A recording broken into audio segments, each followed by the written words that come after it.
All right, you guys, it's Courtney from Willow's Bloom, and we are back with Ricky Zeevaert.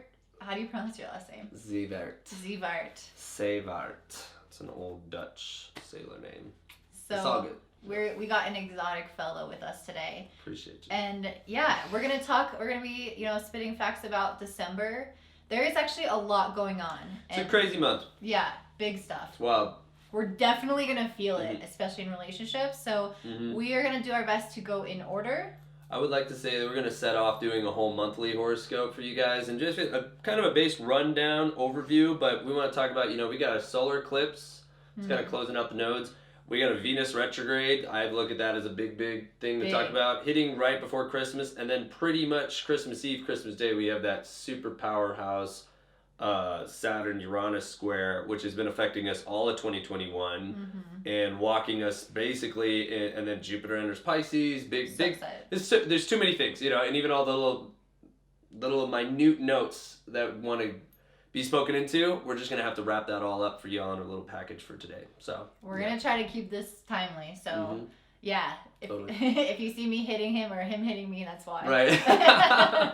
I just want to thank everyone. I really appreciate Courtney. It's been such a delight to work with her and, be here to kind of co-create. And even just in the little conversations we have back and forth, it's so exciting to bring y'all this kind of dynamic and even like micro Gemini and macro Sag and this kind of whole ecosystem that we're kind of speaking into. So, real excited. And also stay tuned because we're going to do another video on the nodes where we talk more about what has happened this past year with Gemini Sag nodes and then what's coming up in the future. So with the new nodes. So all right, let's jump right in. Let's jump right into it. December 1st, right?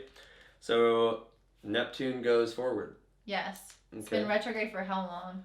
So that was a long time. Yeah, a long time. It's hard to say. We didn't write a note on that one. But I will say that Neptune goes retrograde for quite a while. The way I interpret it, Neptune retrograde is your GPS is kind of a little off. And that means like spiritually, Neptune is the planet that represents the spirit, the soul, kind of your intuition, dreams. And when it goes direct, I usually feel like I was making a joke, like some little fairy dust of like an experience or something that's just a little bit mystical enough for you gets kind of turned you back on the course with usually your kind of spiritual mission or what feels called to you or what it comes in a little bit, but depends on how involved you are with the energy. I think Neptune coming forward, it kind of gives you a little bit more clarity. The fog has dissipated for certain areas of your life. So yeah, and if you're a woman, you normally will feel this like on your menstrual cycle specifically. You're way more tapped in. Like there's something that clears up for some reason, and you just become aware of what is kind of working in your life and what isn't on like a really soul level. And so that's the kind of feeling that I'm getting based off of what you're describing. It's like, if you're a woman, you might understand. To ask one little question on it, a teeny question, like you feel like in a biological way, like some kind of different connection. You feel much like you turn inward and your vision lights up inward, and so you feel a little bit less social, but you're able to see a lot more in terms of like your emotional nature and how things are impacting you. It's like you slow down enough to be able to sense those shifts in your life rather than always taking action and moving forward. And so I feel like now that Neptune is direct, it's going to make that so much easier to be able to kind of sense those little shifts about how things are working for you. I think I would say it's like it's opening the month literally with one last retrograde planet. We only have one, Uranus, but like it going retrograde Neptune just kind of clicks everything into gear. I think like a lot of puzzle pieces are going to start to come together.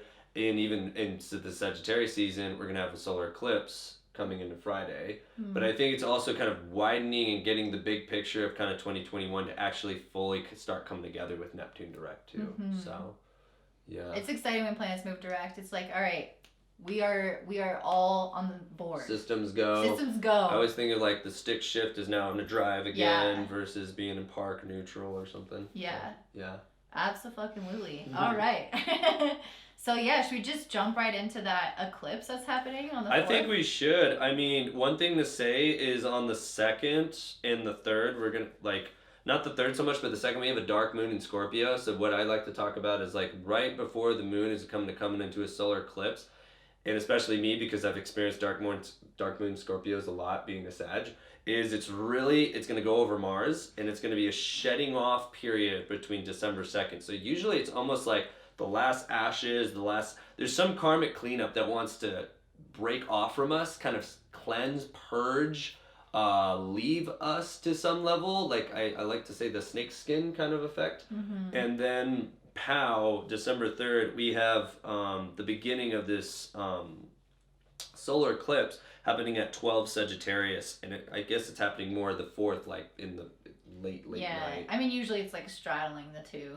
Right. Yeah. So you could feel this energy on both days. Yeah, even before. Probably right before, but I would say between Friday and Saturday, there's usually a big checkpoint, little snapshot to check in with you and your life.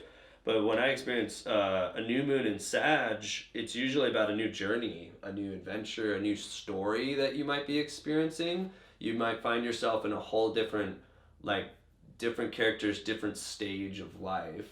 And because it's a solar eclipse with the South Node, I think it's actually like closing out and birthing this like last new journey on how your perspective and philosophy is about life personally. Absolutely. And it's trining Chiron. So it feels like I didn't even know that. That beautiful wrapping up healing process around your certain ideas, certain beliefs. It's like, okay, what do I want to believe as I move forward? What do I want to let go of? And yeah, it feels like it can be a really optimistic time. Very much. And yeah. I would say it's a very optimistic time. There's going to be a square to Jupiter a little bit. So there's some big energies, some big power energies. But I would say when there's a solar eclipse, and it will be the final one, I believe, in Sag, in Gemini's axis. So this is kind of like a little bit of a climatic moment, to be honest. And now I didn't even know, but since it is trining Chiron, it's a little 4-degree orb, but to be honest, it is a liberating, empowering day. Mm-hmm. It's a moment to kind of reinvigorate who you are as a person, and some things that might not, there's always like this pain of the past or things that didn't go well. Chiron in Aries is like, I'm not in the exact position of how I embody or feel that I should be like displayed, like my identity doesn't feel at its peak performance. Well, when you have this kind of trine, especially solar eclipse, I really imagine it kind of reinvigorating and opening up and helping the ego, this like healthy fire element of like feeling invigorated back into who you are and kind of your journey and experience of life. And so I'm definitely giving it a huge plus points for its Mercury's right next door too. So it's like very like a philosophical opening journey. It's definitely a visionary day. Yeah. Know? Yeah, I feel like mindset shifts are going to come that day. But I will say Neptune will be squaring Mercury. It doesn't become exact until a few days later, but you'll be feeling it then. So there will still be some like haziness. There will still be some...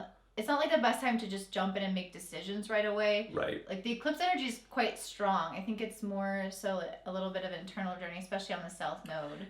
It's better for you to use imagination, artistry, visions, emotion, and enthusiasm, but not the best day to kind of like put your flag in the floor and make I'm going to buy this car and I'm going to do financing. It's like, maybe wait like a little bit. That's funny because I'm in the process of buying. Maybe I was picking up on that. Well, I would say after this solar eclipse is not believe every single thing or imagination element. Neptune can over-romanticize things. So it's also having some practicality too. Also say because Neptune is in rulership in Pisces is a deep note, but like Mercury is in detriment in Sag. So we can get like trying to fit everything in this tiny little Mercury, and sometimes it's like, hold on, buddy, like you're not going to do the whole journey today. Like, it's not going to be all commenced in this moment. And sometimes, especially Sag energy is like, just go after the whole pie. Yeah. Yeah. So maybe, like more towards like December 11th when Jupiter sextiles Mercury, we'll have a lot more clarity. And especially because Jupiter is the ruler of Sagittarius. So it's going to help expand that vision and make things click into place in a more like optimistic but still somewhat realistic way. Whereas Neptune at the eclipse might dilute our thinking. Especially if you have like just things that could have a long-lasting impact like relationships, especially. We're gonna get into Venus retrograde, but you can't necessarily always trust your mind right now, and that's why I'm glad Neptune's going direct. So at least we can tune into our heart and our soul. True. Neptune wins that square. So listening to the spirit, listening to your intuition versus how the mind's process is going to go. And it's kind of funny because usually like let your mind be the leveled one. In this case with Mercury and Sag scoring Neptune, sometimes it's like just getting way ahead of yourself or like, you know, over romanticizing a situation. You got to listen to some deeper soul calling. Does this make sense in the journey? But like what Courtney's definitely saying is when Mercury comes up to Jupiter, and this is now a very finite kind of mechanic going on because Jupiter is the ruler in Sag, the sextile, what happens with Jupiter and Mercury, and especially because Aquarius is here, it's going to help like actually fill in this is possible in some places. Actually give the Sag vision some like, well, let's actually be able to connect this to the whole. So it's an exciting time, whatever's going on with people personally, but I think there's going to be start to like pulling the camera lens back and being able to see like there's a space for that. There's a space for that vision, dream, or mission to come through. And like really practical things can start to come through that actually make you believe it. Like, oh, that person called me and they said yes to that thing I've been wanting. Or like an opportunity comes to you that you've been, you know, maybe it's on your peripheral. It's like the practical things mixed with the vision. Right. In a really solid type of way. So that's a good day to have conversations to resolve conflict, even though Venus is with Pluto, so maybe it's not the best month to resolve conflict, but if you're going to choose a day, December 11th is your day for that. So December 11th, I just want to share on that tone, is you said that Mercury will square Jupiter. Well, the funny thing is the moon... No, sextile. Sextile, pardon me. But Neptune is squaring the sun.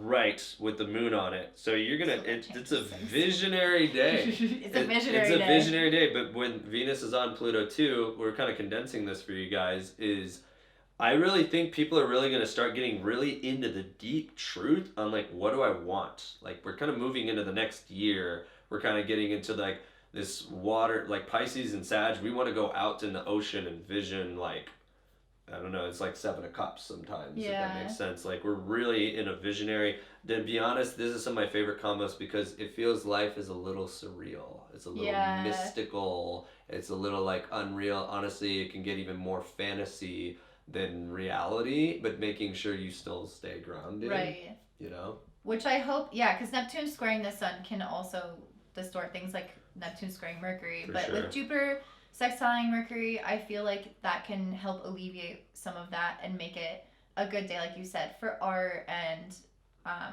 envisioning your future. And I'm looking at it like it's literally your imagination has a place in the collective because there's a Jupiter and Aquarius. Yeah. And like we have everyone's vibration fixed, who you are has a spot, has a chair. And so it is a day I would definitely encourage that Saturday to dream, explore. I look at that as a power. Vision boarding. It's a vision board, but I also feel like there's a little new adventure beginning at that time. That's also the halfway point after the eclipse. Okay. You heard it here first, ladies and gentlemen. That's exciting. So, that day looks exciting. So what should we talk about next? Let's just also talk about Mars moving into Sagittarius and Mercury moving into Capricorn on the 13th. So that would be like the second week. So it's December 13th on a Monday. We're going to have the moon in Aries and Sag. Mercury will be at the galactic center point at the end of Sag.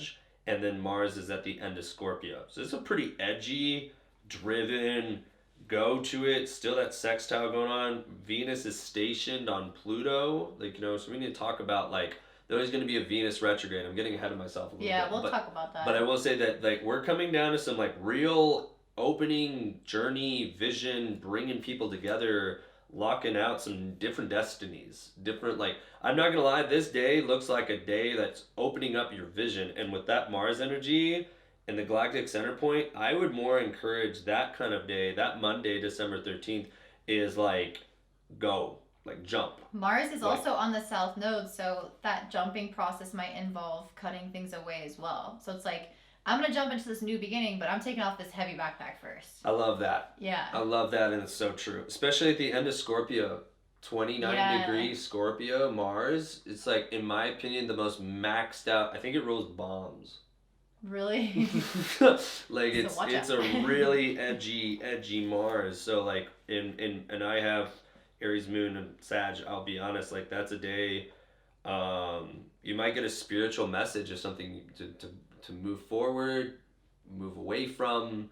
But I would say spirit's coming in loud that kind of time to make an action, make a change, make a shift. And I love because just, on that same day, it's going to move in, Mars will move into Sagittarius. So it's like you cut those things away and then you immediately open up to this like wider perspective of you're free. You're free, you're adventurous, you're moving forward on something. And Mercury in Capricorn that day helps you solidify and build and plan for the future. So talking about vision boarding, like the 11th to the 13th just seems like such a good time to be like, this is what I want and this is what I want to remove. Boom. And I think and I want to give this a highlight with this end of Sag is like, really, what is the journey in your life?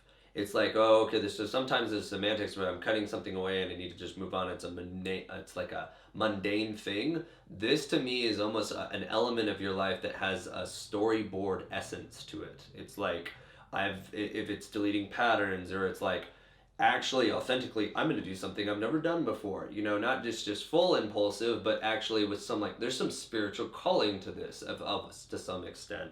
And I think when Mars is at 29 Scorpio, one thing I want to add is that we have some intuition with Mars and Scorpio. We have dexterity, we have strategy, we can like almost smell what's on the other side there. And before it comes into Sag with the South Node, it's close.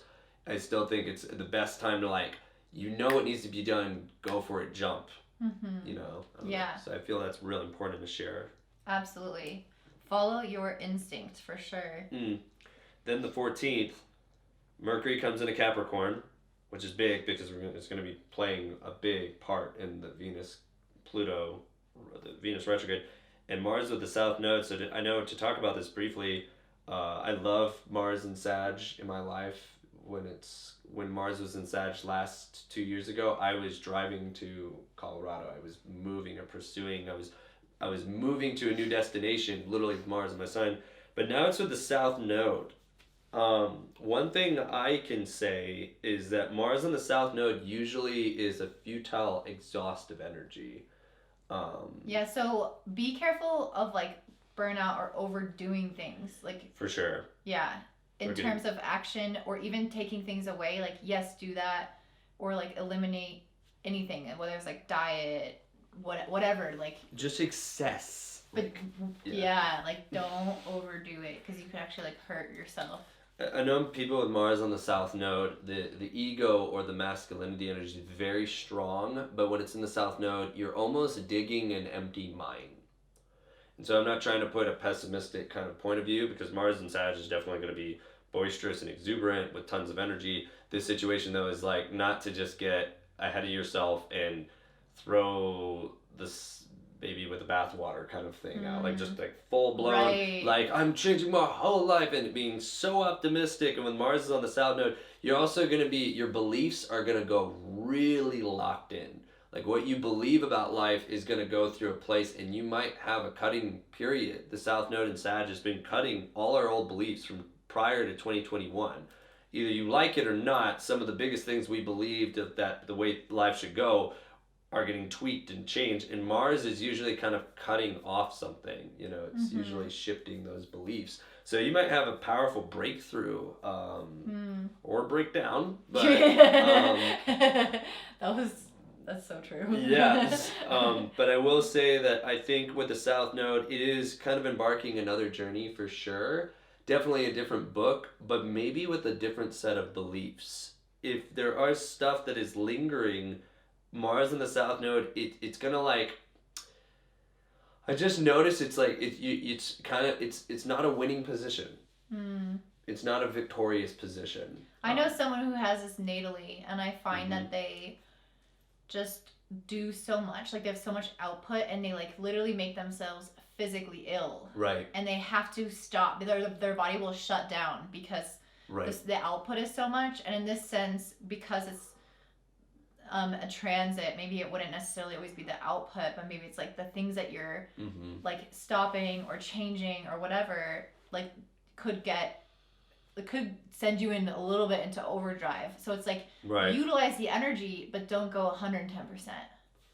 And it's funny because, I mean, especially Sag, Mars is great in a fire sign. And when it first entered Sag, it's like, I don't know why I'm imagining horses or dogs when you open the door stable and they just, they just send out like just all to the races. And there's nothing wrong with that excitement. At the same time, don't think it's going to fix all of the problems, because normally Mars South Node, just as you're saying, wasting energy, like overdoing the Mars energy. And like, if you're someone that's lifting out weights, working out, be careful. Right, if you're dealing with heavy machinery, play it safe, wear your seatbelt kind of vibe, and Sag wants to like, oh, it'll be fine, and just go for some kind of a little bit wild and outlandish kind of action. And sometimes South Node be like, even if you accomplish it, what are you really accomplishing? Like, was it really worth it? And the South Node kind of leaves us a little empty with that too. So it's like, you don't need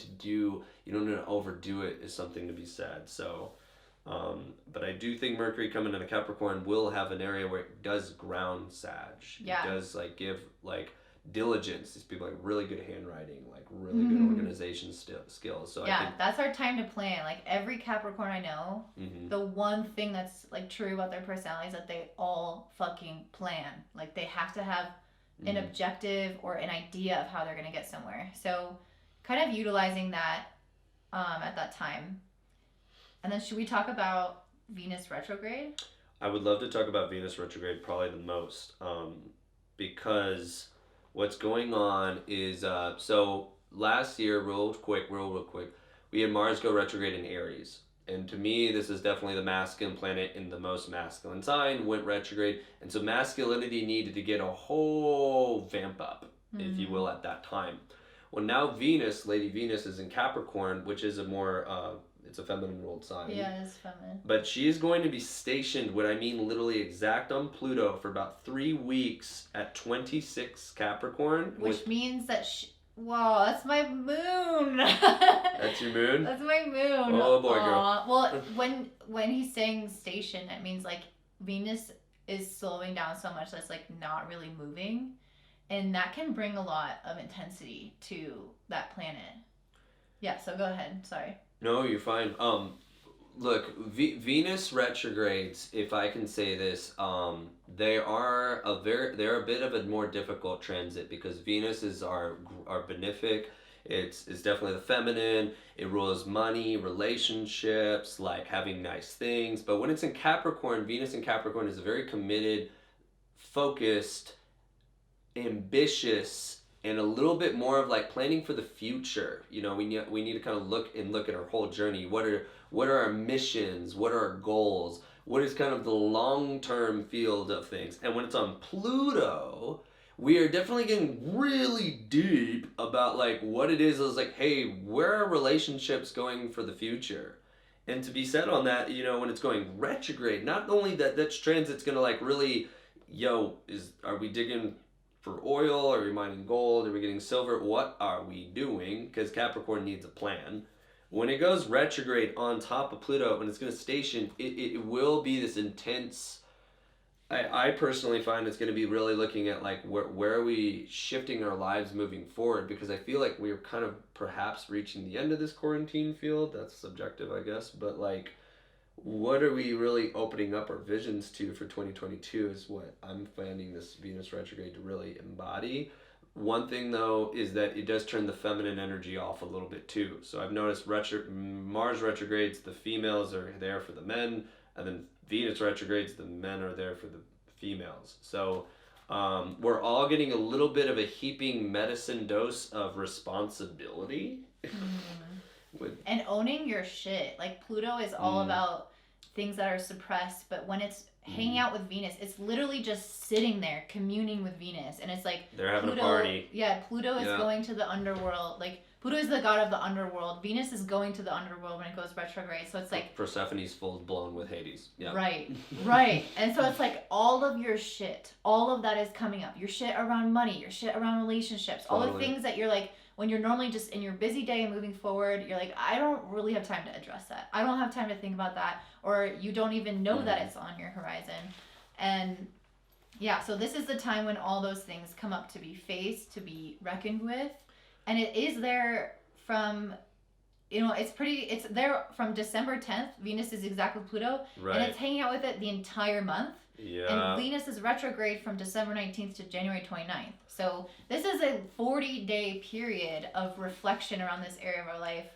And it could get intense. It could bring up such difficult emotions like jealousy, control, possessiveness, fear, trauma. All those things can be really predominant in our relationships, especially people who are Taurus or Libra as ascendant or sun. Especially Capricorn, because it is happening on Pluto with Capricorn. So I would say it's going to affect everybody. Everyone. But definitely the earth signs or the cardinal signs. Yeah. So. Yeah, those people will feel it the strongest. So just having more compassion for people would be really good right now, because I think everyone is kind of going through their ish.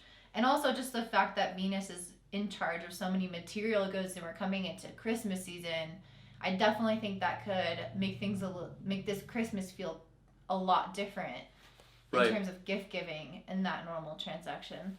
The thing is, when Venus is hanging there at 26, 25 Pluto in Cap for 3 weeks, you're gonna feel this tension of like, hey, are we in this for the long haul? Are these people I identify with? Because Venus is relationships. 2 years ago, this happened with the North Node in Gemini, and all the relationships had to get a rewiring on how they were functioning.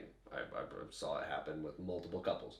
I broke up during a Venus retrograde, so it's very real. It's definitely it can be a big breakup time, but it's really wanting to look at the Capricorn stuff, which is definitely like, hey, ambition, goals, like there's a little bit of like, I'm not saying status, but like, hey, are we applying ourselves to move to the higher? I always tell a woman with Venus and Capricorn that you'll be the best like partner to help your lover get together and get all the best things, but you ain't waiting around for someone just bumming.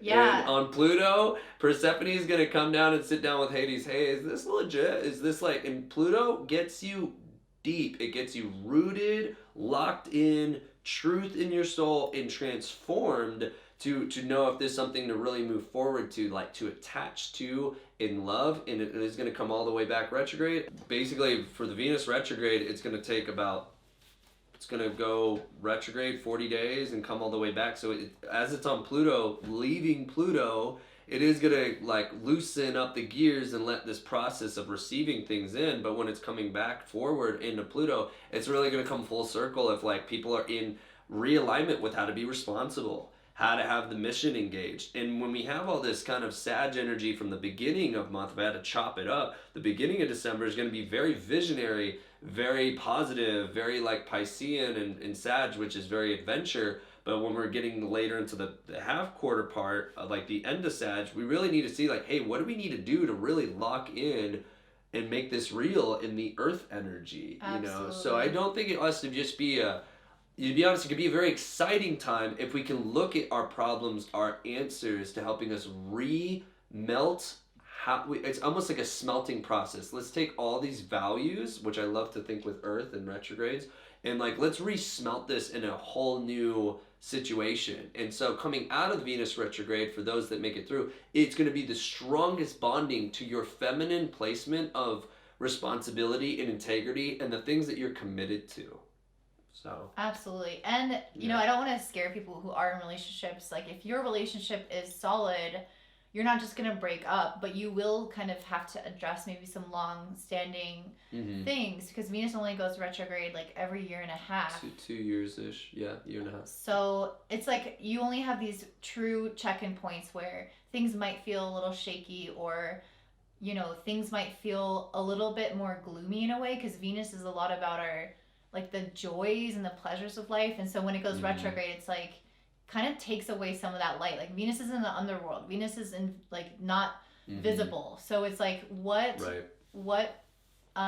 normally is so obvious and brings us joy is a little bit out of reach. And so just kind of knowing that going into a relationship and not questioning it if it's like, it's solid and you're going through a rough patch, like a lot of us will be, but the people who aren't solid, those relationships will likely dissolve, especially with Pluto. I will say this with Pluto, and especially Pluto in Capricorn, if it's not in true integrity, it usually gets blasted out by Pluto. If it's totally on like real unrealistic, I don't want to say that, but it's like if it's not in integrity, Pluto in Capricorn's here to like volcano it. And my concern is really like, even for me or for other people, like, with Neptune squaring Mercury and Neptune squaring the Sun at the beginning of the month, it's like, it can kind of set us up for disappointment. Like, it can kind of set us up to be like, this person's so amazing. And then, like, Venus, like, goes retrograde on Pluto. It's like, oh, God, they're, like, not who I thought they were.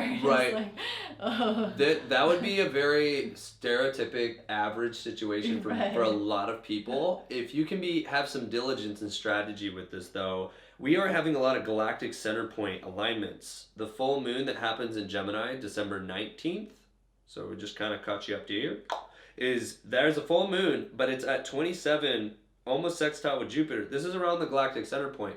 So when I see galactic center point times, we are getting like a whole... It's trining Jupiter. Right, it's sextiling... Oh, wow, yes, the moon is trining. The moon is trining and the sun is sextiling Jupiter. So like we're having, but Mercury will be squaring Chiron. So there is like situations where like there is a lot of optimism, but there might be a lot of work to do.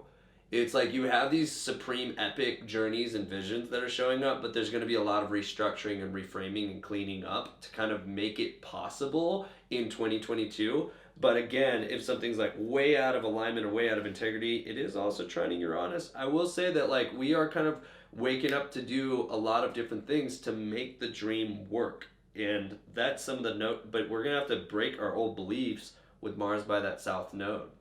And this kind of closes this moment, December 19th, that full moon, galactic center point full moon is literally like giving you a last kind of like really big story block before we have to jump into a whole new book. And I do think that a lot of beliefs are going to be shifted. I do believe that a lot of responsibility and kind of reframing how you've done things in relationships is going to get a makeover. If you're stubborn about this process, it might not be fun, but like, again, this is mutable energy. It's time to kind of shift the clay, move things around, shift how you've interpreted and played your life. And one recommendation, this is actually something I sat down and did the other day, was I wrote down every single like belief that I think I have about relationships.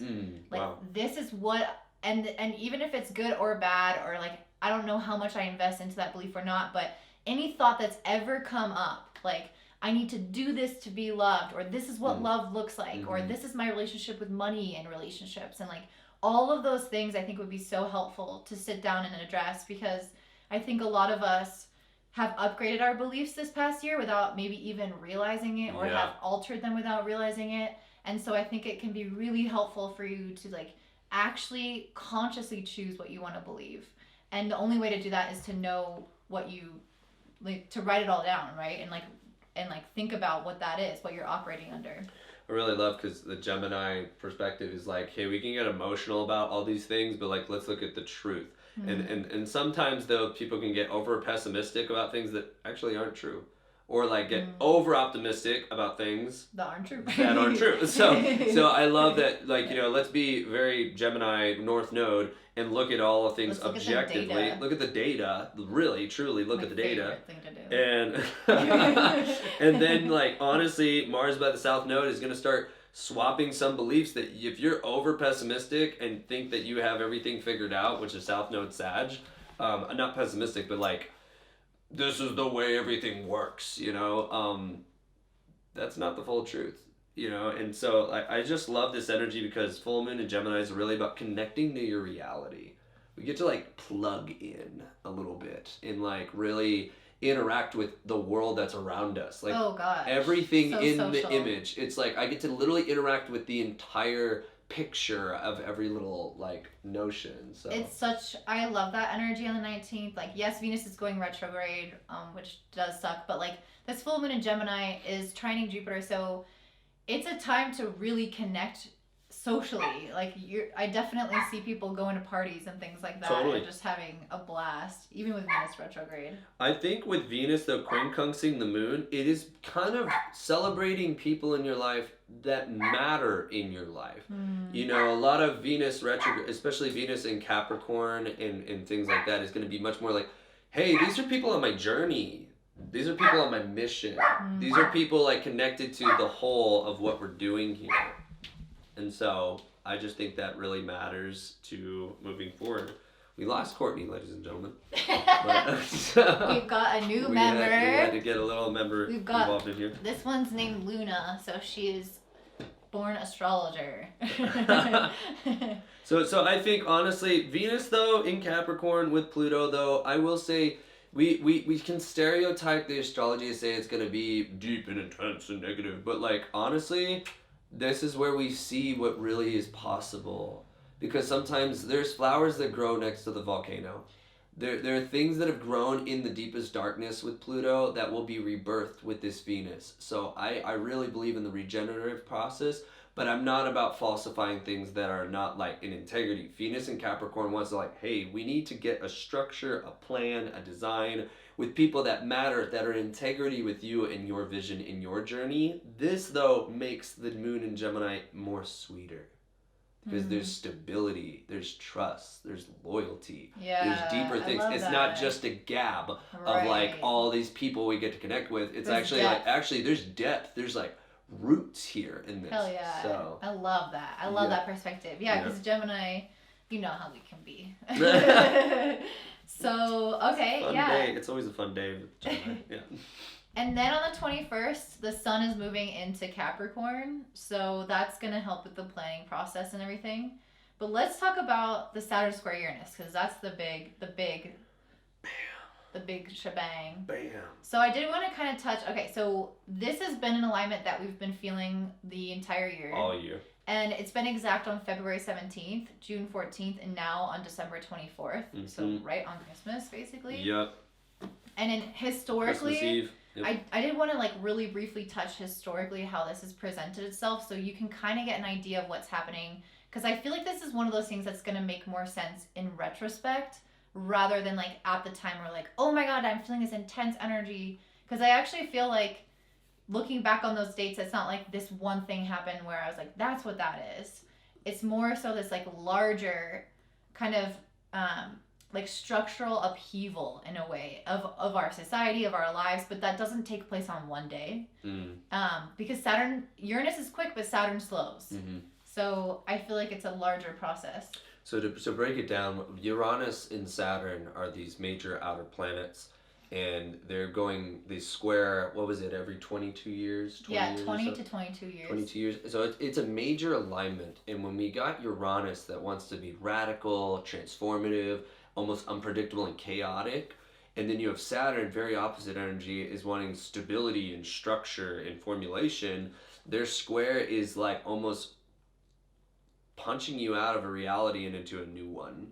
It's like these two family members. It's like the maverick of your family, and then the grandpa who's like this traditional person. But has built everything, like he's built his wealth and library. And I love how you're like touching your beard. Yeah, I'm just imagining this wise old Saturn is like, I've built everything. This is my empire. And then there's this like little kid who comes in with like purple hair, and they're like, I don't give a fuck about your empire. Like, you're actually thinking about Uranus could be like the 15-year-old genius that like made solar panels and like nerd. I made like made something like I designed an artificial heart or something. Right.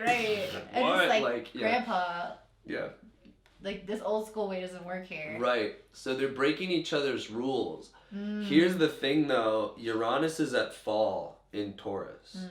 And Saturn is in full dignified rulership in Aquarius. But to get a little deeper, and I might lose some people here, but like Uranus is the ruler of Aquarius. Right. New age. So so we're also getting this radical new formulation, but the square between Taurus and Aquarius is usually about like connecting with something of nourishment, in my opinion. So Uranus in Taurus is always trying to get us to like find a higher value system, in my opinion, and how to try to connect us to evolve our lives to have even better, just of higher quality, so to speak. It could be as simple as like punching out an old piece of furniture. You've been like, this is a prime thing in my household. Why are you getting rid of this? You know, and then Uranus is like, you got to try this new thing, and your value system is probably like, I don't want that, and then it's like, actually, this is exactly what I need. That's exactly what I need. Yeah, like that's in my best interest. Yeah. So Uranus is still going to do it in a chaotic, transformative way, but we've only gotten a taste of it, I guess, throughout the year. So it's a really radical, unpredictable kind of like, it's a scientist not even knowing what's happening. Whoa, what just happened? And this is literally Christmas Eve. Like, this is Christmas Day. Kind of in that orb is kind of finishing through the rest of the year, right? So it's really climatic a little bit. Yeah. Like, so I kind of want to talk about what happened in the past related to this. So I'm going to take it all the way back to 1775. So that was the Revolutionary War. There. So, you know, we were, we're 1776, the Declaration of Independence. We were literally, we were probably writing and formulating this revolutionary design concept for a structure, a country that never happened before. And it rebelled. So revolutionary is like such a Uranus word. Like, what's this new thing that we're creating that doesn't exist? That's and rebelling genius. From the old, which is England. So right. This is like such archetypal energy of our country. Totally. So the fact that this has been happening all year is like really remolding our country, the United States specifically. So we're very intimately connected to this kind of square. The next one was in 1886. So this is when, so you'll see like kind of weaving between wars where people are like rebelling and governments are pushing back, and it's like that kind of energy, people versus government. And then the other energy is like technological developments. Right. So those things tend to structure our progress as society. It's like we are demanding certain things or we are creating certain things, and so those are kind of the basics for this. So either shifting our structure, like the government, how we're running the operation, or there's something that comes as a new resource, a new idea, like a light bulb that changes the whole path. Right. And it's kind of, and it creates a little bit of a mass awakening. It's like if the internet's created, it awakens this whole other path.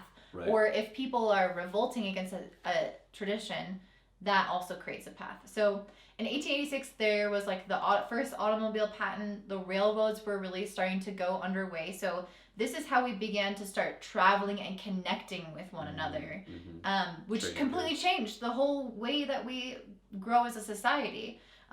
We also were having, like, Coca-Cola was founded, and that's a massive corporation today. So that's it's modeling kind of business for the rest of the world in some place. I mean, it literally touched the whole world. So yeah, and I think Coca-Cola is probably one of those companies that like owns a million other companies. So definitely. So they really are making up like a majority share of the products in the States. So that's a really big new beginning.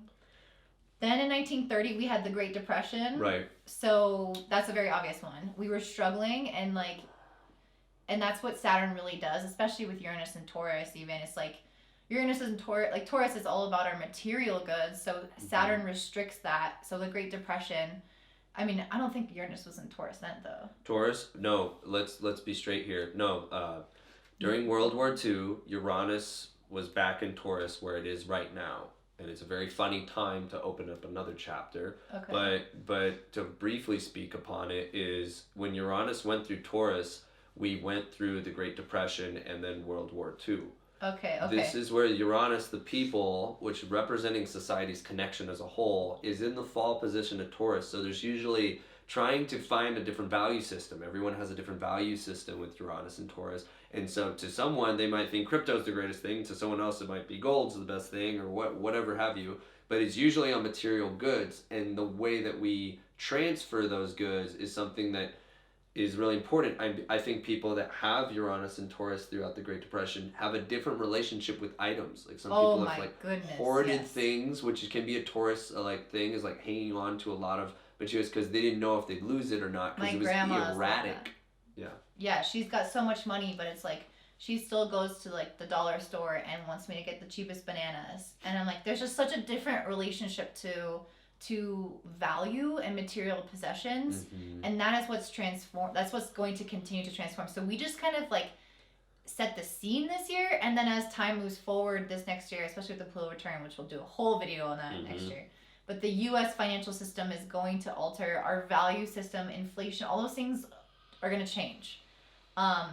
We're not going to get into that. I want to get into it so much about cryptocurrencies and Uranus waking up a different value system, and one day you wake up and there's different, like, the way the currency exchange is going, like, Uranus in Taurus is going to shift that, and that's been predicted before Uranus was in Taurus, and now I've just noticed crypto's exploded. And Saturn in Aquarius is also related to crypto. So it's like, what is this? Electronic exchange, yep. Right, like what is this new kind of development of a traditional thing?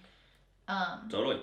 Okay, then in 1951, we actually had quite a bit going on in terms of like rebellion. So we had a rebellion in Britain, and there was martial law, and then there was also Chinese communists overthrew Korean democracy. So, and we obviously know it's still a communist to this day. So there's big shifts in kind of power at this time. So the way governments run on their based value system is what kind of went through a shift with Uranus and Taurus. And that probably threw people for a loop, like, oh, now we don't have freedom. That's pretty much what was happening during that time. And so it's like Uranus wants freedom, Saturn wants to fight that, and it depends on like, it kind of depends on like the strength of the planet to see who's going to win in that scenario. And as an overall rule of thumb, I think that Uranus and Taurus, and this is a very big picture, overarching situation, but I think it's testing humanity. It's the primal Earth. Taurus is fixed Earth. It is the like Mother Gaia in my eyes, and so when Uranus is there, it makes our world feel a little bit unstable. In this dominion, you want to kind of be versatile with what shows up, but be able to understand the truth between each person's value systems. So it's just very radical, unpredictable.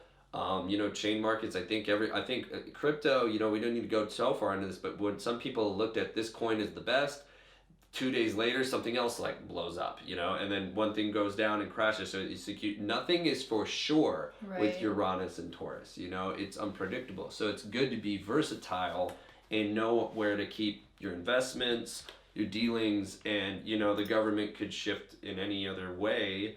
And it was weird because the way the world powers were running, I think people that were more free market went like more communism, and things that went communism. I think I heard one country is now they're flipping stage or something like that. So it's very funny how that all swaps and turns around. Yeah, the foundations. Like, look at Australia. Like perfect example. The level of freedom in Australia is not at all what it used to be now. And so just like the structure, the values, all those things are shifting, and we don't know where they're going to land. And that's why we as people have to have our influence on that. All right, so we are switching gears. So you can expect Saturn square Uranus on the 24th, but we also want to talk about Jupiter entering into Pisces on December 28th. Right. Which is a big deal, and I'm very excited for it. Jupiter stays in a sign for a year. So this is going to be the energy we're going to experience for the following year. It's about a year and some change. And by the way, if anyone wants to have a video on Uranus square Saturn for crypto, governments, or anything, we could do a whole world history chart on that, and I'd be excited to do it. But let us know. But for the sake of time, we'll continue on. Yeah. So right on that day, where is it? Boom, boom, boom. December 24th, Christmas. 28th, yeah. Then we get to the 28th, we have Jupiter come into Pisces. So I am personally very excited for this transit. Me too. Jupiter changing signs. Since I've been doing daily transits with myself since 2014, they really feel like a whole new game has opened up.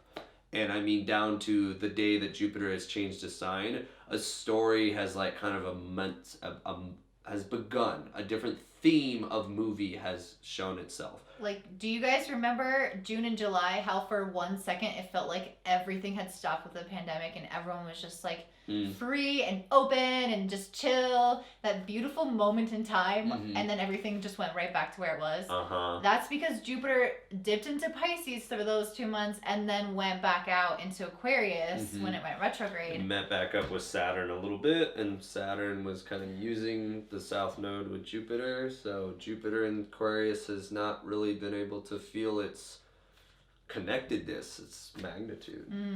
So. Yeah, so I definitely feel like we can see, like you were saying, a whole new story. It's like, I feel like it's going to take some weight off in a lot of ways.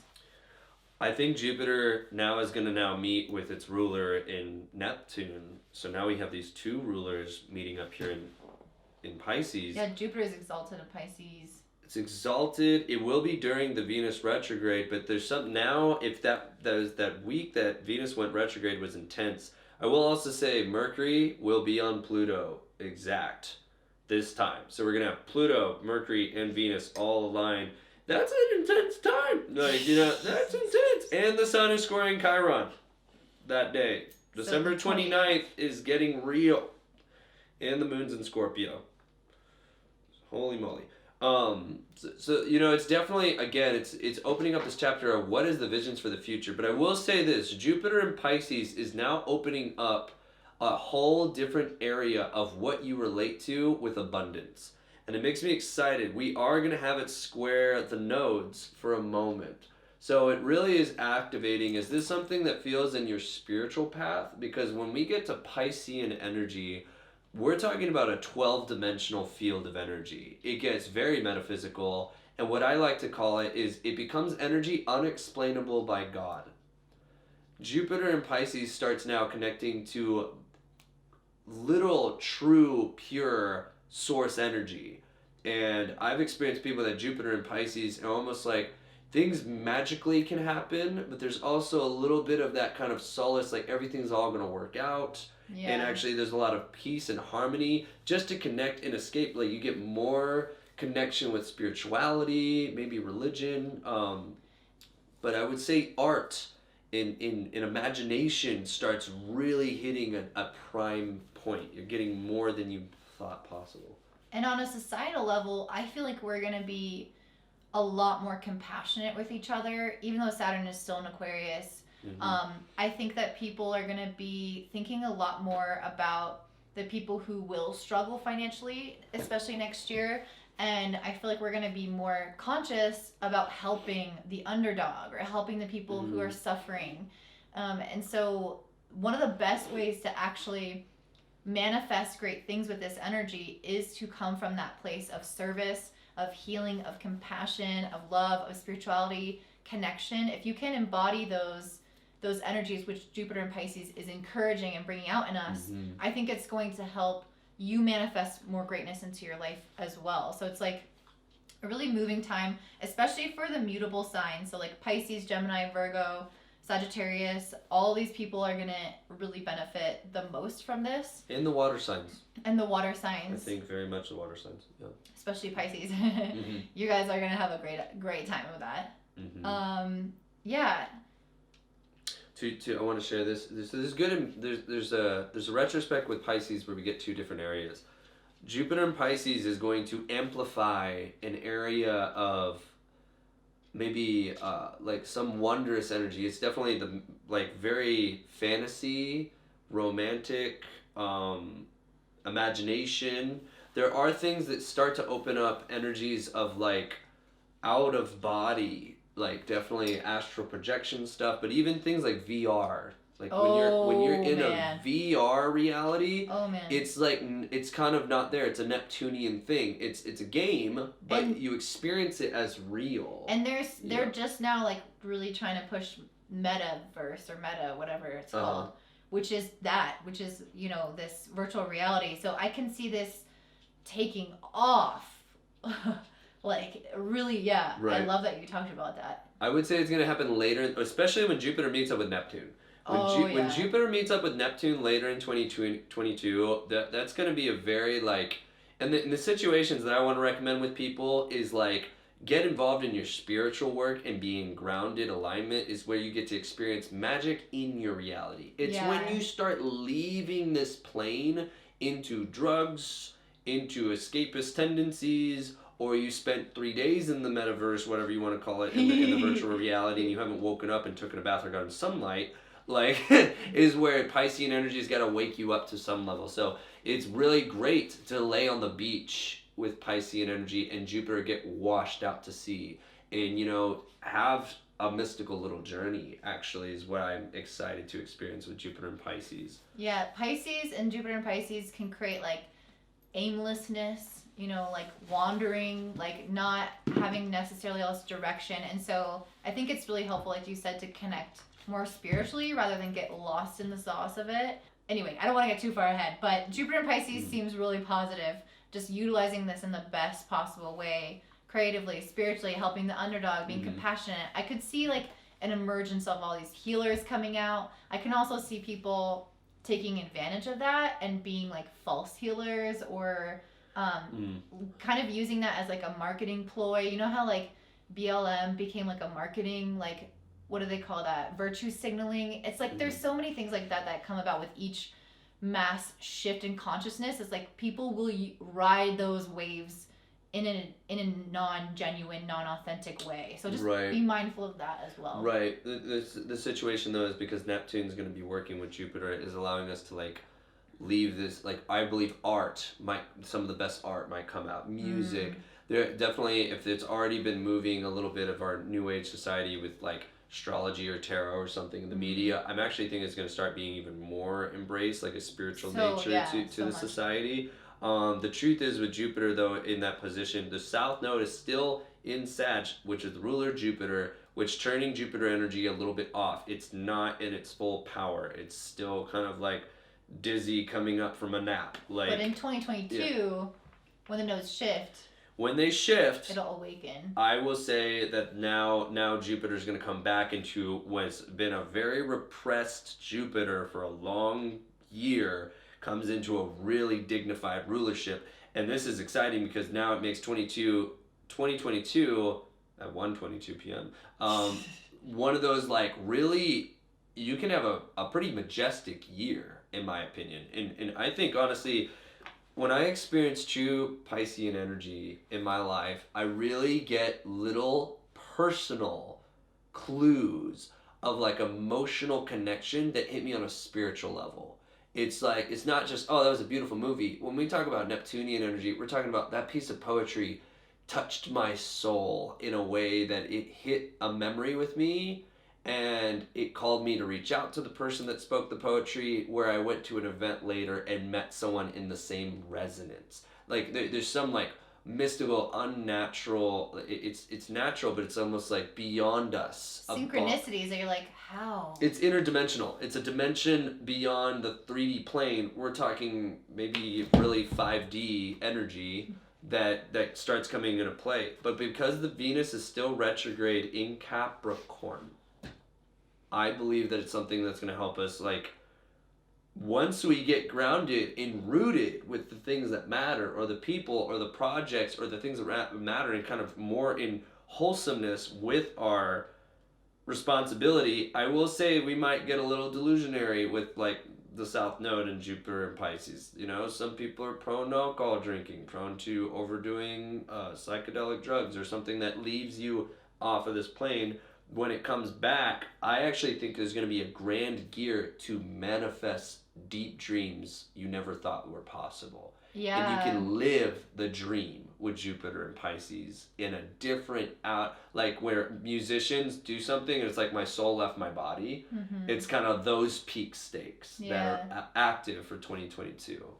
And I mean, so much of the Saturn square Uranus is about like restructuring things, and then with the Pluto return next year, it's about kind of demolishing certain things that we've established. And then I like that Jupiter's in Pisces during this time, because it's like, well, what dreams do I want to see exist? Like, maybe there are things that are possible that weren't possible in the previous paradigm, that all this change and all this death has unlocked, and I don't mean like actual death of people, sorry about that, but I just but mean just like, removing old belief systems. right, Your right. belief systems of South Node and Sag had lingered and kept you locked into a dystopia that now kind of like this is what I'm capable of, and if you always say that, and if you always have these beliefs about yourself, how are you going to suddenly do something different? It's like this whole year was about trying to shift some things that you believe in, and so we can actually do different things that are completely on a new level in our life.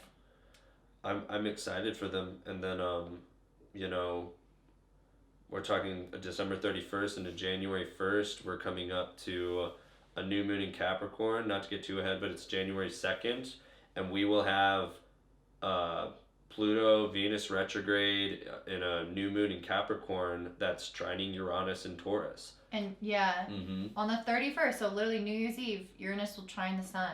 And I think this is so fun. This is such a fun energy. It's like, well, we're just gonna, I don't know, I feel like you can, this to me is like the breakthrough energy. Like I have this amazing idea, or I have this realization, or just this like amazing connection. And I don't know, I feel like there's so many possibilities, and you can't even really define it with Uranus, but I would say like with the Earth energy, with Uranus in Capricorn, I always think it's something beautiful that comes in that helps us. Like it's not just money, but it's like a resource that helps us on our like mission or path, and that's how I always see Capricorn. Like Sag might get all excited with the treasure map and go on a boat and embark on some journey, but it's the commitment to the end of the journey that is the Capricorn kind of energy to enjoy and do the work to reach on the other side. And to me, like that's this kind of momentous moment that happens right at the cusp of 2022, and Jupiter's now fully in Pisces. We will still finish a Venus retrograde, so it's going to carry into the new year. But it's till the end of January. Till the end of January, and when the nodes shift too. So January's got a whole different gear change in that. We're gonna talk about that too. We're gonna do a January video. I'm excited. So you guys have the rundown. But yeah, honestly, I love it, Courtney. I feel we could talk on so many notes. I really feel even like Uranus square Saturn is one of the biggest major transits. Almost anything can happen. You know, definitely, I just imagine reality that you know it is ready to kind of hop you into one you didn't even think you wanted. And that transit's so big, we could do a whole rundown on the history. So I'd love to do if that's something that interests you guys, you know, you can leave a comment or message us. We'd love to do a whole, you know, document on that whole situation. Yeah, so we'll do a whole video on that. Let us know in the comments below if that interests you guys. And we just appreciate you coming out and staying tuned for all this. Give this a thumbs up and comment down below if you want to see more videos like this with Ricky Bobby. And that's his nickname. That's not his real name. And yeah, don't forget to check out his Instagram, his YouTube. I will put the links for everything in his website in the description box below. Anything you want to say to wrap up? I don't know, you said Ricky Bobby. I was like, you ain't first, you last or something. No, yeah, I'm excited for December. I think it's going to be a big adventure. Appreciate all the support from your viewers, our friends, and everyone included. And yeah, it's exciting. Honestly, I invite everyone to go somewhere they've never gone before and see what is possible, because I think 2022 could be the greatest year of our lives if we set it up right. And December is about that. Yeah.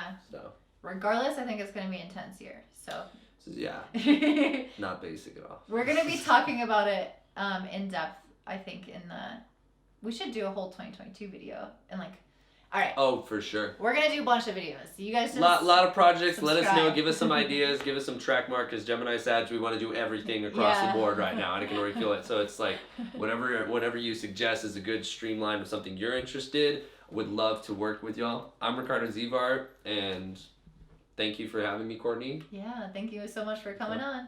Have a great day. Bye. Take care.